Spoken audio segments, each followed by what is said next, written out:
This episode of Hyrule Comparisons was filmed in front of a live online audience.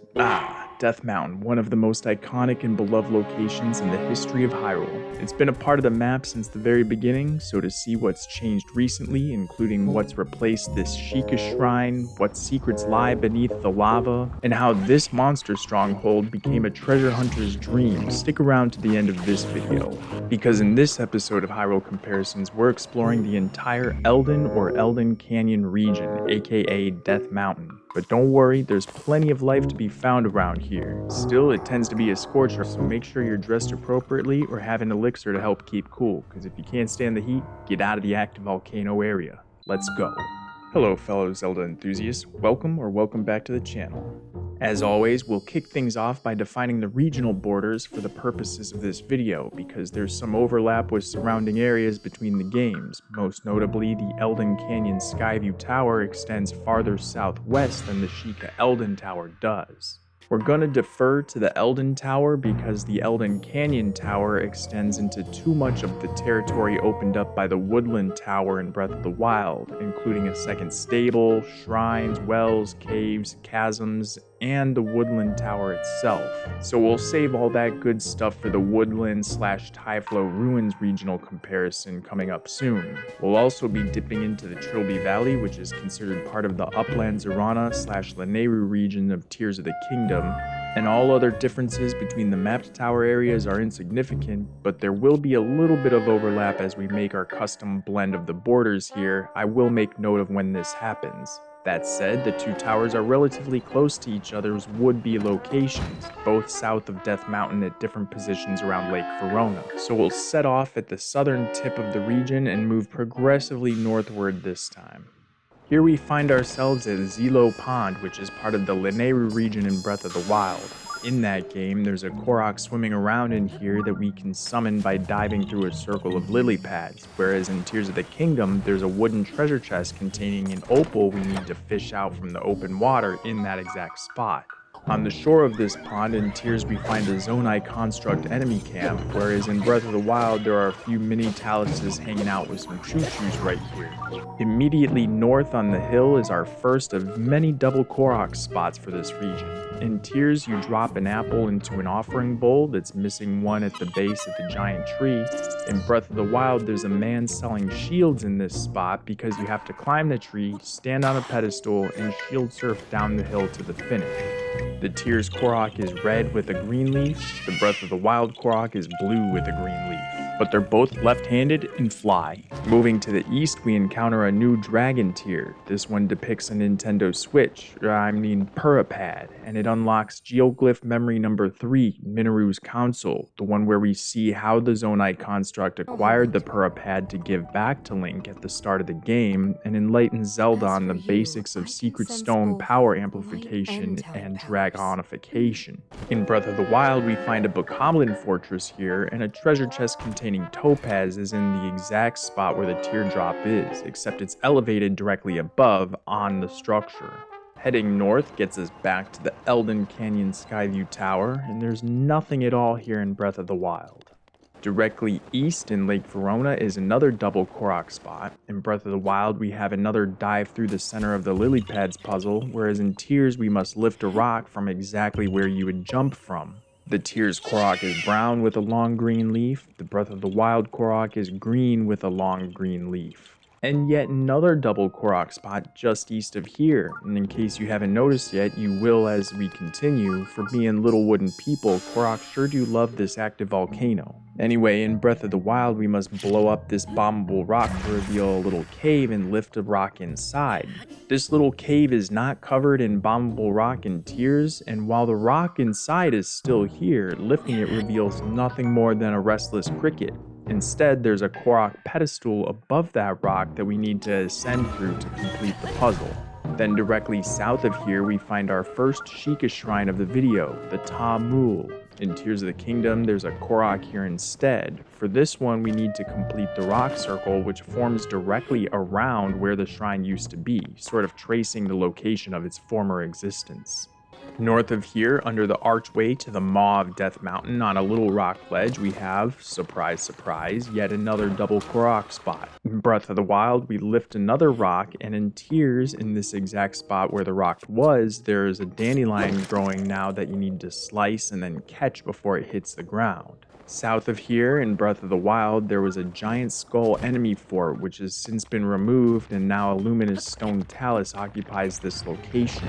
And up on the hill from here, another giant skull fort used to stand, which has also been removed, but instead of trading places with a different enemy type, we find a Korok circling around the old campgrounds and we need to catch it.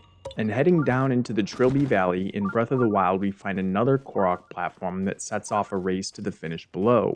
Where this platform was is now nothing but a small rocky patch, and where this race ends in Breath of the Wild, we see a flame Gleeok in Tears, so another Korok enemy swap, but opposite of what the example we just looked at. Now let's head east to find some friendly faces at the Foothill Stable and explore its well. Everything about this stable seems about the same as it always was, except for the well itself, which didn't even exist in Breath of the Wild. There's nothing but a patch of dirt here instead, but once it's been built and installed in Tears of the Kingdom, heading down there we find an ore deposit, a luminous stone, and 2 treasure chests to open. Up a small hill to the east of the stable is the Moa Keet Shrine in Breath of the Wild, and in Tears there's a block completion Korok puzzle standing exactly where the shrine once did, making us 2 for 2 with trading Sheikah shrines with Korok so far. Heading slightly northwest in Tears of the Kingdom, we'll encounter the Kisanana Shrine, where we find absolutely nothing in Breath of the Wild. The Cephala Lake Cave is north of here, where we find a couple of fellow travelers camping nearby with their dog in Tears. Entering the cave kicks off a side quest for treasure. When you complete it, you're granted the Ember Trousers, or as I like to call them, the Pants of Dinral, and you're directed to return later wearing the Fierce Deity set to receive the matching sword. In Breath of the Wild, there's an enemy camp where the Traveler's Camp once was, and a simple underpass of rock instead of a full-on cave. I think it's cool how the developers converted this underpass into an actual cave during the reworking of the map. Directly west, heading over the Maw of Death Mountain, is the Lake Verona Cave, which has 2 entryways, one acting as a door, the other more of a sunroof. There's a hot water spring to refresh yourself inside, with some bombable rock to the right where the bubble frog is hiding. Hey, are you ready for another double Korok spot? I hope so, but there are other cool, more exciting features about this location if not. Just west of the lava-filled Goron Lake, we find a Complete the Stone Circle puzzle in Breath of the Wild, and an Examine the Fairy Lights puzzle in Tears of the Kingdom. Both Koroks here are red with a green leaf, but the Tears Korok is left-handed and flies, whereas the Breath of the Wild one is right-handed and is grounded. They also have different shaped leaves, so the search continues for an identical match of Koroks in a double Korok spot.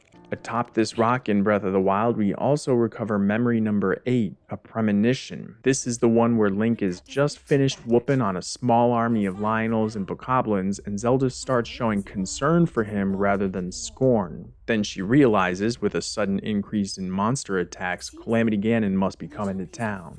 And here's where it starts to get hot in Breath of the Wild. You'll notice a road has been carved around in Tears, whereas in Breath of the Wild, this area was too rocky and the road abruptly stopped south of here. Now it weaves through, then forks. The left path of the fork goes down where a river of lava once flowed. We'll come back to this area in a little bit.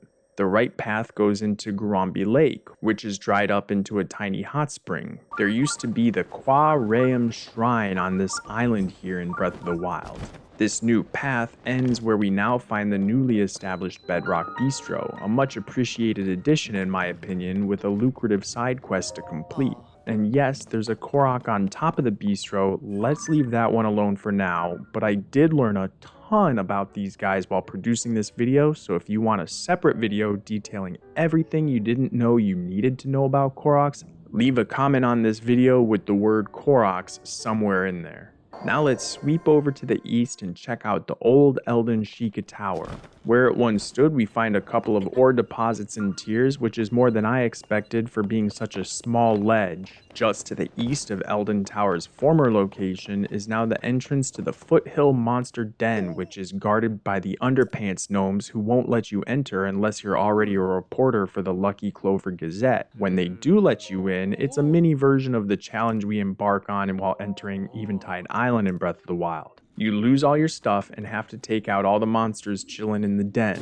There's no trace of the monster den in Breath of the Wild other than a decayed guardian, a dead tree, and the flame light on the wall nearby is still there. Just past here, the road that used to travel up through a tunnel in Breath of the Wild has been erased from the map, and we'll come back to that in a moment, but first I want to show you how these giant footprints near the tower to the north that have never matched the footprints from Varudanya, and I can only assume belong to a giant Dodongo, are still there. I'd have been super disappointed if they took these impressions out of the rock while creating the sequel, so this was a very fun find to confirm. Now heading dead east and crossing over Lake Intinok, we find the Sa-Dahj Shrine in Breath of the Wild, nestled in this little cove on the shore of the Cephala Lake.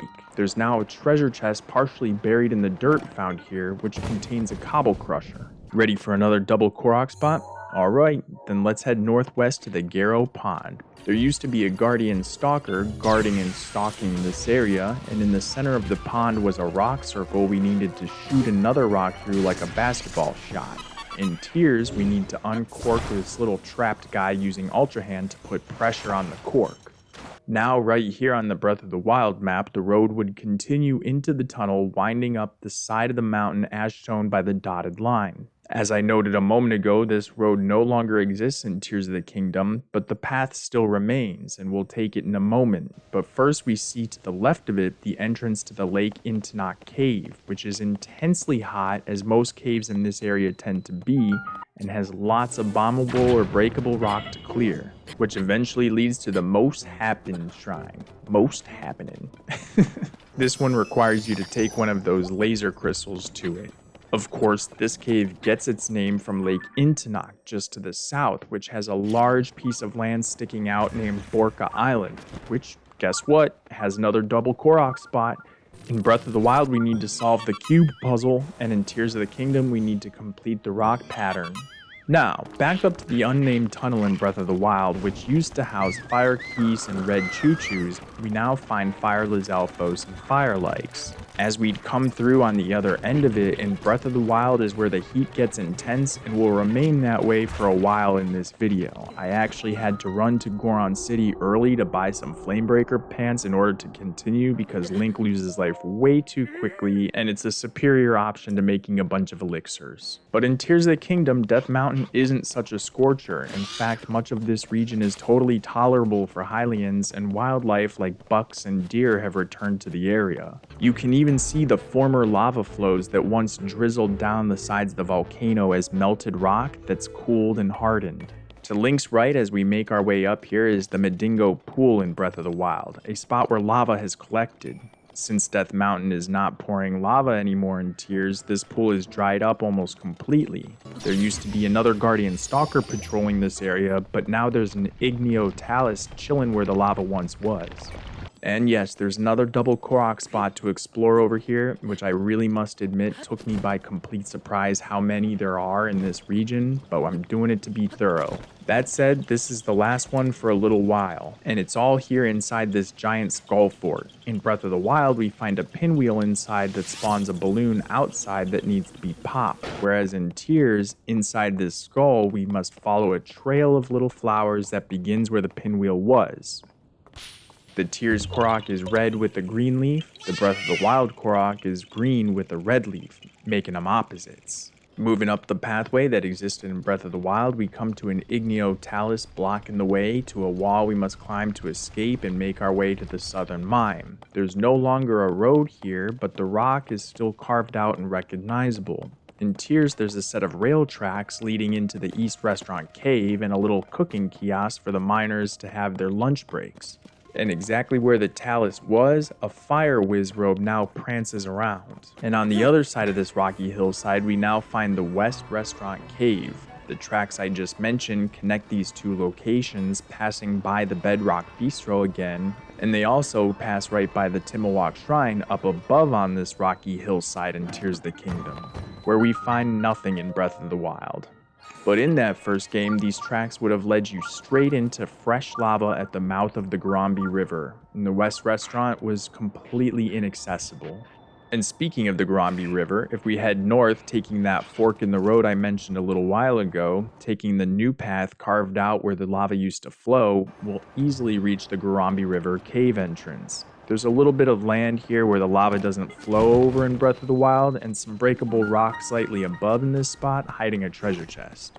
Inside the cave itself, if you continue navigating the lava deeper inside, you'll eventually reach a chest containing the Ember Shirt. And after getting the chest, you can read the nearby plaque, which is revealed behind a set of sliding stone doors for a new quest. Now let's head southeast from here because we've got to check out the Southern Mine, which is strangely one of my favorite places in Eldin, and I don't even know why. We were led here in Breath of the Wild and asked to collect 10 fireproof lizards for this guy named Kima to trade for some fireproof armor, making exploration much more manageable. The bridges on either side to cross over served a purpose to get Link past the little lava streams at the front and back of the mine, and of course, this lava has also cooled and hardened. The bridge where we'd enter the mine still stands, but the bridge where we'd continue up the mountain to Goron City is completely gone, with no trace. And a shortcut tunnel through the rock leading back down to the West Restaurant area still exists and is filled with an assortment of different enemies similar to the dotted line tunnel we discussed a moment ago. And a significant addition to the Southern Mine is the cave they've created to the east of here, where there used to be a small area of ore deposits in the first game, but now we can explore underground a spiraling rail system which comes back to life more after clearing the Fire Temple. Heading east of this new addition to the Southern Mine in Tears, we find ourselves at the Gorko Tunnel. And right around here, you'll be standing exactly where the Kyra Maw Shrine used to stand, behind boulders only a Goron's strength could break after feasting on the non-marbled rock roast. I thought it'd be cool if in Tears of the Kingdom they replaced the rock roast that we had to fetch for the Goron in Breath of the Wild with some marbled rock roast, but unfortunately there's nothing at all here. Still, once you make your way inside the explorable cave, and after passing through the destroyable rock over the lava, you'll come across a chest containing an ancient blade, a super duper useful and rare item. Farther down, through more cobble to crush, we find a hot spring and our old friend Kima, who gave us the Flamebreaker shirt in Breath of the Wild. And a bit farther southeast from here is one of the DLC Sheikah shrines, the Renu Hanukkah. An interesting replacement in Tears of the Kingdom, there's nothing but a small volcanic blemish, or a tiny volcano, in this little spot.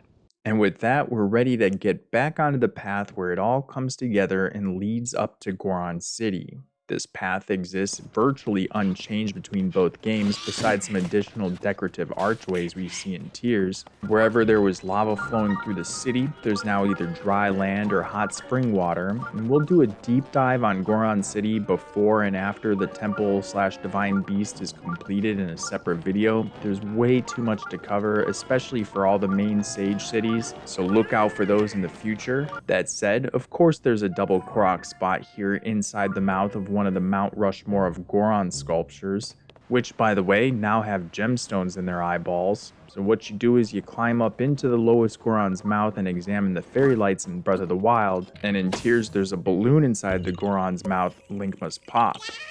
Also found in Goron City in Breath of the Wild is memory number 4, Daruk's Medal, the one where he and Link are doing some male bonding on Varudanya as some gigantic boulders fall down and he uses his protection to keep them from harm, and then wonders to himself out loud what could have caused that.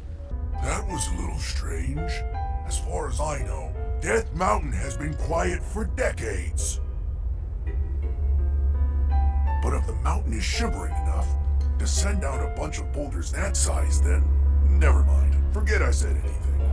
No, you can't just say never mind after saying that, Daruk. What were you gonna say? Link recovers this memory while speaking to Bluto and standing on this exact spot marked by a cross patch of metal plates with a small target symbol. This visual marker still exists in Tears of the Kingdom, but there's nothing significant to do here. And of course, there's a shrine nearby in each game to make traveling to the city fast and easy. They're basically next door neighbors to one another, just outside the city limits to the northeast. There's nothing in Breath of the Wild where we find the Zonai Mara Kugak shrine, but where the Sheikah Shei Mo Sa shrine once was, we now see the starting point of a new set of rails to help get around the mountain.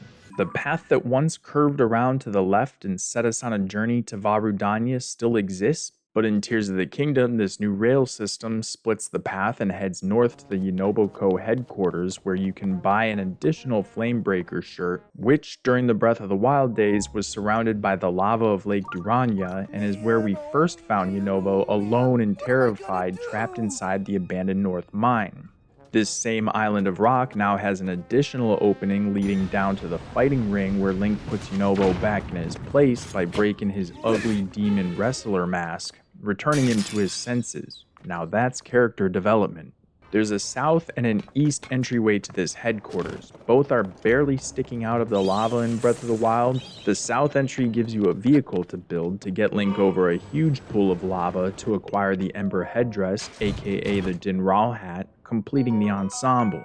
The east entrance requires Yonobo to enter and contains more boulders to bust, eventually leading to the Isisin Shrine. In Breath of the Wild, the entrance to this cave is marked by a gusty updraft rock.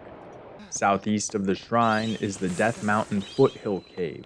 This cave has several treasure chests inside, but most interestingly, a new gigantic skeleton to discover akin to the Leviathans. In Breath of the Wild, there's nothing here. Heading back outside, we see the same rail track leading from Goron City to the Isle of Rabak. Although it's broken in the middle in tiers, with the lava around this island in Breath of the Wild, you could clearly make out the crab-shaped likeness of this island. It's still crabby-shaped, but not nearly as noticeable if you didn't understand and already know what to look for. And in Breath of the Wild, the Shou-Ra-Ha shrine is inside the crab body, but in Tears of the Kingdom, the inside is all walled off with an immediate drop-down into the Isle of Rabak Gallery, another spiral rail system where you can blast enemies with Yonobo and make our way to the Geotok shrine. Now let's head back to where that path just outside Goron City took the fork and go down the path that exists in both games, because it leads us directly to the base of Death Mountain. Along the way, we pass the Goron Hot Springs, and in both games, Grapp is taking a bath sitting in the same seat, suggesting this is part of his daily routine. Further up the road in Breath of the Wild, we pass the Daka Ko Shrine, where there's now a Korok fill-in-the-blank puzzle with a missing piece resting exactly where the shrine was. And then, near here is the Bridge of Eldin, which we needed to blast Yonobo at to lower back in the days of the Calamity, because otherwise Death Mountain was unreachable due to an invisible wall. In Tears of the Kingdom, the bridge is already lowered, you can't interact with it, and it's passable straight away. Making our way to the other side, in Tears we see a newly built elaborate rail system spiraling nearly all the way up the volcano. Much of this rail system would have been submerged in lava in Breath of the Wild.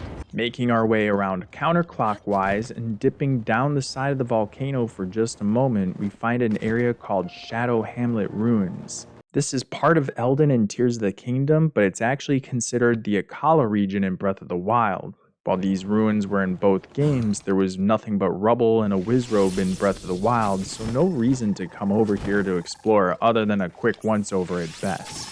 We can now explore the Shadow Hamlet Ruins well, which is a fiery place with a like hanging out, nothing crazy. And this well, just like the one at the stable earlier, simply does not exist in Breath of the Wild, which is unfortunate. I like it better when there's a decorative well filled with dirt that gets dug out and becomes explorable, rather than just plopping new ones in. I can't think of any reason why this area of Hyrule would be getting rebuilt so soon by the NPCs when other, more important areas needs so much more attention, but I'll digress. And heading north, back up to the volcano's base, another Breath of the Wild DLC shrine, the Sharo Lun, is found. Slightly farther north of here, near the rail system, we find the Momo 6 shrine in Tears, but you have to bring over a crystal with a ray of light first. In Breath of the Wild, this shrine is right on the edge of where the lava pulled up to. And that crystal is over here across the tracks west of the shrine inside the Death Mountain East Tunnel, covered with blue bombable rock and attached to an Igneo Talus. The entrance to the cave is located where lava used to drizzle down the side of the volcano in Breath of the Wild, which would have made it completely hidden and inaccessible. The same can be said about the Death Mountain West Tunnel entrance where lava drizzles here too. This cave is less impressive, but may come to life more after clearing the Fire Temple. I don't have confirmation on that. If we scale up the side of Death Mountain from here, we come across the Sitsum Shrine in Tears of the Kingdom. Again, there's nothing here in Breath of the Wild, as this is too rocky and treacherous an area back in the day, especially when Varudanya was stomping around. But all the way at the top of Death Mountain, we'll have reached the highest point of the surface map, as noted by a sign that remains untouched between the games. In Breath of the Wild, we also uncovered DLC Memory Number 2, Champion Daruk's Song, on the peak right next to this one. This is the one where the fearless almighty Daruk gets exposed from being totally afraid of dogs, some kind of trauma from his childhood, and he has to make sure that Calamity Ganon is not some kind of dog monster. Heading just north of the volcano and back down to the base, looking into a pool of lava in Breath of the Wild, in Tears we see a hot spring shaped like a lizard or gecko here with the Lake Darman monster den just north of it. When you go inside and clear him out, Torin and his crew will come in to commend Link and give him $100 for bringing peace to Eldin. This is the first cave in the area not to be blazing hot, which is odd because we're so close to the volcano. And the lava that pools up around this area found a small spot to flow down a bit more and create Lake Darman. And in this place where it pours from to fill the lake, we now see the Lizard's Burrow Cave right in front of another lizard-shaped hot spring. You can blow open the entrance or break it with normal supplies and find the Varudanya helm inside, which I actually already had from an amiibo drop. Right behind the second gecko pool was the third DLC shrine in Breath of the Wild, the Kamiya Umuna, which, after defeating a Talus that lives in the lava, would appear right on the shore of the lava lake Darman, or where the lizard's butt is now. Heading northwest towards the edge of the map into what is no longer considered Eldin in Tears is the Eldin Great Skeleton, where a surprisingly intense group of monsters is having an important meeting. Besides them being gone in Tears, the most interesting and curious change was how there used to be a great flame blade resting against some stones. Now there's this mysterious round boulder stuck in some breakable rock that I could not find a proper use for. Moving back east-southeast past those gecko hot springs, we find the Sibajitok Shrine in Tears of the Kingdom, where there's nothing to note here in Breath of the Wild. Alright, I'm ready to get out of the heat, so let's continue heading east to Gutcheck Rock.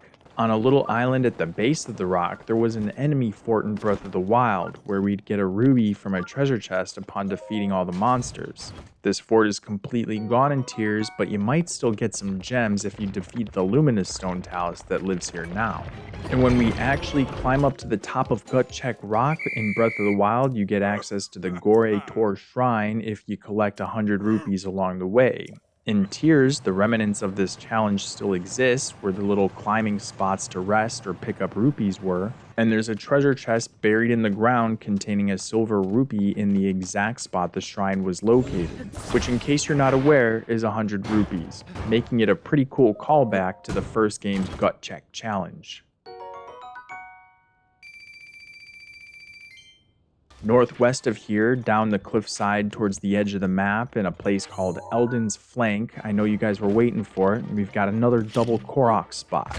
In Breath of the Wild, it's one of them ones where you gotta bomb a pile of rock and pick up the lone stone underneath, and in Tears of the Kingdom, it's one of those block puzzles everyone loves. If we head east of here, back around Gutcheck Rock, we'll find one more shrine in Tears of the Kingdom, the Kimayat, where there's again nothing here in Breath of the Wild. But a few steps south of here, there's a Black Hinox in Breath of the Wild, where we now find a small enemy camp of a couple Bokos and a Fireless Alphos. And heading northeast from here into an area considered Eldin in Tears of the Kingdom, but Akala in Breath of the Wild, we find one final double Korok spot for our grand finale of the video. In Breath of the Wild, there's a rock on top of a prominent tree Link needs to lift, and in Tears of the Kingdom, there's a pinwheel in the exact same tree that will spawn 3 balloons. You must pop them all to reveal the little guy.